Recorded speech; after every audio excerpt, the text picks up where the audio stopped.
Hello. അപ്പോൾ ഞാനിപ്പോൾ ഒരു ടെൻഷൻ ബൂസ്റ്റർ കാര്യത്തിൽ ഏർപ്പെട്ടിരിക്കുകയാണ് കേട്ടോ. കാരണം എന്ന് വെച്ചാൽ എക്സാംസ് തുടങ്ങുമ്പോൾ പഠിപ്പിക്കണം. ഒരു വാക്ക പറഞ്ഞാൽ കേൾക്കൂല, വട്ടായിരിക്കുവാണ്. വീഡിയോ എടുക്കുന്നുണ്ട്, സൗണ്ടിൽ പഠിക്കുന്നതാണ്.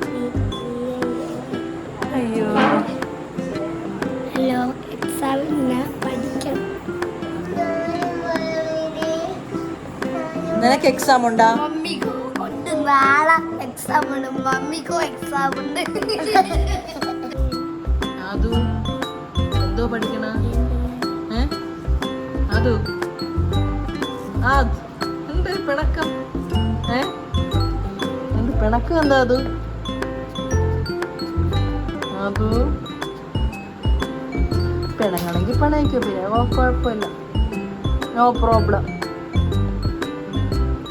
ഞാനും പിണക്കാം. നിന്റെ വീഡിയോ എടുക്കണല്ലേ?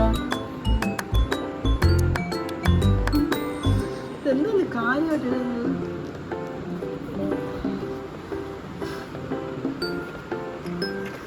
റെയിൻബോയിലെ കളേഴ്സാണോ? എന്ത് ക്യാമറ നോക്കൂല? ശരി, അപ്പൊ ഇനി എന്റെ ഫോണിന് ഗെയിം കളിക്കാനും എടുക്കണ്ട. അയ്യോട്ടാ,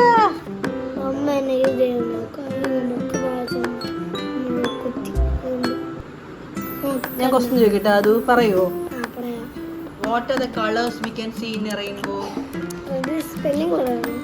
കളേഴ്സിന് പറ. റെഡ്, ഒരു കുട്ടിയുടെ റെഡ്, പിന്നെ ഓറഞ്ച്, ഗ്രീൻ അല്ല യെല്ലോ ആണ് പറഞ്ഞത്. Red, orange, yellow, green, blue, IndiGo and violet. Very good. How many colors are there in a rainbow? 7 colors. 7 the spelling പറ. SEVEN. ഞാൻ കുറച്ച് ക്വസ്റ്റ്യൻസ് ചോദിക്കട്ടെ നോട്ടാ. Opposite words of height. Yellow, yellow. Back. Front. ഫ്രണ്ടിന്റെ spelling പറ. Happy. Sad. അങ്ങനെ പഠിത്തം ഒരു വഴിയായിരിക്കുകയാണ്. നാളെ ടേം എക്സാം തുടങ്ങുവാണ്. വല്ലതും പഠിച്ചാ? അത് പഠിച്ചോന്ന് തോന്നുന്നു. എന്തോ ചെയ്യണം?